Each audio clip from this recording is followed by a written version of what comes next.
Exam routine के इस video में मैं अब तक आप लोगों को दो पार्ट्स में फूड्स, ड्रिंक्स और कोल्ड एंड कफ की कंडीशन में आपको क्या क्या कंज्यूम करना चाहिए, home remedies plus tea coffee का क्या शेड्यूल होना चाहिए, प्लस वाटर को लेकर आपको किस तरह से कंज्यूम करना चाहिए, कितना अमाउंट और कब, ये सब मैं आपको अब तक गाइड कर चुका हूँ. Now in this video I am going to guide you about few yogasanas and meditation techniques.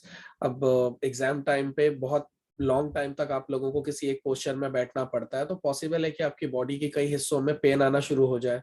Plus कई बच्चों को फोकस ना कर पाने की भी प्रॉब्लम होती है कि वो बहुत ज्यादा देर तक कंसंट्रेट नहीं कर पाते हैं. तो जो भी योगा मैं आपको बताने जा रहा हूँ ये एग्जाम ड्यूरेशन में काफी इफेक्टिव है. इससे आपकी बॉडी भी फ्रेश रहेगी, कहीं पे कोई स्ट्रेन नहीं आएगा, आपके बॉडी के किसी पार्ट में कोई सीवियर पेन नहीं आएगा. प्लस जो मेडिटेशन टेक्निक मैं बता रहा हूँ वो आप लोगों को थोड़ा काम करने में, प्लस आपकी मेमोरी को भी ये बूस्ट करेगी. तो पहले मैं योग आसन से शुरू करता हूँ. जो सबसे पहला योग आसन मैं आपको सजेस्ट करूंगा दैट इज गोमुख आसन. जैसा फोटो में दिख रहा है, अगर आप लेग पोस्चर वैसा नहीं भी मेंटेन करते हो तो भी ठीक है, बस आप ये हैंड पोस्चर मेंटेन कर लो. एंड आप इसको कुर्सी पे बैठे बैठे भी कर सकते हो. अगर आप जमीन पर बैठकर करते हो लेग पोस्चर के साथ तो वो अच्छा है, बट इन केस अगर आपसे इतना ज्यादा नहीं हो रहा, अगर आपने अभी अभी स्टार्ट किया है, तो आप बस ये हैंड पोस्चर मेंटेन करने की कोशिश कीजिए. और हैंड पोस्चर में भी अगर आप इसको इस तरह से फर्मली लॉक नहीं कर पाते हैं तो भी अगर चलेगा, अगर आप इसको हल्का सा टच भी कर पा रहे हैं then also it will be as effective as it would be otherwise. Try कीजिए स्लोली स्लोली ये आपका लॉक एकदम अच्छा होता जाए और जैसा कि फोटो में दिख रहा है आप उसको उस लेवल पे ले आए. इसका बेनिफिट ये है कि ये आपके शोल्डर और नेक की वेन्स जो है उनको एक्टिवेट कर देता है, जिसकी वजह से जो ब्लड है वो ब्रेन में ज्यादा पहुंचता है और एग्जाम टाइम पे आपकी ये मेमोरी इंप्रूव करने में काफी हेल्प कर सकता है. प्लस अगर बैठे बैठे आपको नींद आ रही है और अभी भी आप अगर थोड़ी और देर के लिए पढ़ाई करना चाहते हैं तो ये आपको आधे से पौने घंटे का रिफ्रेशमेंट दे देगा अगर आप इसको सिर्फ 1 मिनट के लिए भी ट्राई करो तो. So that is the main benefit of this आसन. Do try this, it is very effective. Apart from this, the second आसन that I would suggest you, जब आप अपनी 3-4 घंटे की पढ़ाई कर ले तो बिफोर स्लीपिंग या अगर आप जमीन पे बैठकर ये दोनों ट्राई करें लेग स्ट्रेचिंग पोजीशंस. जो लेफ्ट साइड में है आप पहले वही ट्राई करें. अगर आज के पहले आपने कभी योगा नहीं किया हुआ है तो बस आप लेफ्ट वाला ही ट्राई करें, क्योंकि लेफ्ट वाले में जब तक आप बहुत ज्यादा एक्सपर्ट नहीं हो जाते तब तक आप राइट साइड वाला ट्राई नहीं करेंगे, वो आपके हैमस्ट्रिंग की मसल को काफी ज्यादा स्ट्रेच कर देगा. तो पहले आप लेफ्ट वाला ट्राई करें और अगर आप राइट वाला ना भी कर पाए then it's okay, no problem. आप लेफ्ट वाले को ट्राई कीजिए दोनों पैर से जैसा कि पोजीशन में दिखाया गया है. इससे आपके हैमस्ट्रिंग की मसल भी स्ट्रेच होती है, लोअर बॉडी पूरी स्ट्रेच हो जाती है. तो अगर आपने काफी देर तक बैठकर पढ़ाई की है तो उसका पूरा पेन निकल जाता है. और अगर आप लेफ्ट साइड वाले में थोड़ा कंफर्टेबल महसूस कर रहे हैं तो फिर आप राइट साइड वाला भी also do try that. Then apart from that bhujangasan, ये सोने से पहले आप जरूर कर लीजिए. दिन में अगर आप ये 2 बार कर सकते हैं, इट हार्डली टेक्स 1 मिनट. अगर आप इसको 1 और 2 मिनट्स के लिए भी करते हैं it is as effective as it is if you do it for long time. अब सिंपल सिंपल पोस्चर्स है, ज्यादा रूल्स नहीं है इसके, जैसा आपको फोटो में दिख रहा है just try to do that much only. अगर आप इसके 80% भी क्लोज पहुंच जाते हैं तो भी आपका एग्जाम टाइम आराम से अच्छा निकल जाएगा. इसमें फायदा यह है कि आपके बैक का पूरा पेन निकल जाता है और आप वापस से अगर आप स्टडी का कोई दूसरा सेशन करने बैठ रहे हैं 3-4 आवर्स का तो उसके लिए आप एकदम फ्रेश फील करेंगे. So these are the 3 top most yoga that you must try. Then apart from them neck exercise जरूर करें. नेक एक्सरसाइज आप जितनी करेंगे उतना ज्यादा, मैंने आपको बताया कि आपके ब्रेन में ब्लड का सर्कुलेशन ज्यादा होता है.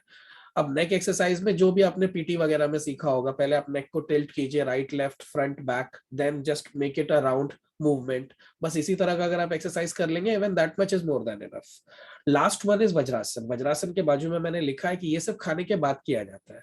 इसका मेन रीजन है कि ये आपके फूड को अच्छा डाइजेस्ट करता है. अगर आप कभी भी सुबह का नाश्ता कर रहे हैं, आफ्टरनून का अगर आप लंच कर रहे हैं, इट इज वेरी हैवी, तो अगर आप उसके बाद में 3 या 5 मिनट का भी वज्रासन की अगर आप इस पोज में बैठेंगे तो वो डाइजेशन बहुत आसानी से हो जाएगा और आपको उसकी वजह से ज्यादा नींद नहीं आएगी.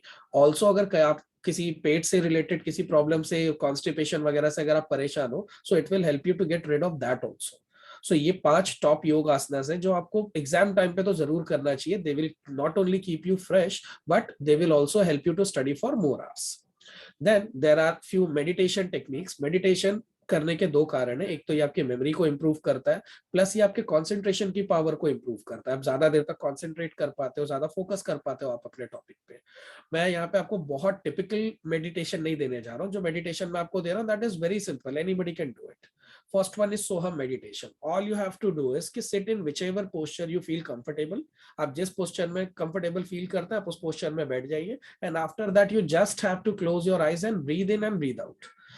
सो हम, ये दो साउंड आपको अपने मन में बोलने हैं। जब आप इनहेल कर रहे हो, जब आप सांस ले रहे हो, तो आपके मन में साउंड आना चाहिए सो, और जब आप एक्सहेल कर रहे हो, when you are breathing out, तब आपके मन में साउंड आना चाहिए हम। रिमेंबर, साउंड मन में, आपको बोल कर नहीं बोलना, सो और हम ऐसा बोलना नहीं है।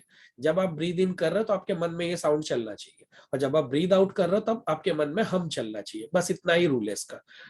Try it for 3 minutes and you will have amazing results. ये बहुत इफेक्टिव मेडिटेशन है, ना ज्यादा रूल्स है ना कुछ है, बट ये आपको काम डाउन करने में, अगर आप एंजाइटी से परेशान है, आपको ज्यादा टेंशन आ रहा है कि क्या होगा, आप कल सुबह तक कितने चैप्टर्स हो पाएंगे, ये चैप्टर छूट जाएगा, सबसे पहले आप 3 मिनट के लिए इन दोनों में से कोई भी एक मेडिटेशन ट्राई कर लीजिए। So Soham meditation is very simple, कोई रूल्स नहीं है, just sit down in whichever posture you are feeling comfortable in, and after sitting just breathe in and breathe out. Breathe in के time पे सो मन में sound होना चाहिए, मुंह से नहीं बोलना है, और ब्रीद आउट के टाइम पे हम। जस्ट मेक श्योर कि आप ट्राई करो कि जितना टाइम आपको ब्रीद इन करने में लग रहा है, सेम अमाउंट ऑफ टाइम आप ब्रीद आउट करने में भी लगाओ। ऐसा नहीं होना चाहिए, मोस्ट ऑफ द लोग ब्रीद इन तो स्लो करते हैं बट ब्रीद आउट फास्ट कर देते हैं। अगर आप उतना मेंटेन कर सको कि दोनों में लगने वाला टाइम सेम हो, तो इसका आपको और अच्छा रिजल्ट आएगा। Then apart from that, Anulom Vilom we all know, just आपको ये दो फिंगर्स नीचे कर लेनी है, और ये इस तरह से राइट एंड लेफ्ट नॉस्ट्रिल से आपको बस breathe in and breathe out करना अल्टरनेटिवली। एक बार आप लेफ्ट से ले रहे हो, राइट से एक्सहेल करोगे, देन राइट से लोगे, लेफ्ट से एक्सहेल कर दोगे। ठीक है, तो बस अल्टरनेट नॉस्ट्रिल ब्रीदिंग भी बोलते हैं इसको। सिंपल है, अगर आप करना चाहो तो। कुछ लोग इसको, ये दो फिंगर्स को फोल्ड करना पसंद करते हैं, कुछ लोग इसको यहाँ रखना पसंद करते हैं। As a student I would suggest कि आप इसको यहाँ रखो, इससे आपका कॉन्सेंट्रेशन काफी अच्छा इंप्रूव होगा। तो अगर आप अनुलोम विलोम कर सकते हो, इसकी टेक्निक्स आपको यूट्यूब के भी बहुत सारे वीडियोस में मिल जाएगी, तो आप अनुलोम विलोम ट्राई करो। Otherwise Soham is very simple and yet effective meditation technique. So in this video, I'll restrict myself to the yoga and meditation only. In next video, I would talk about girls' period management.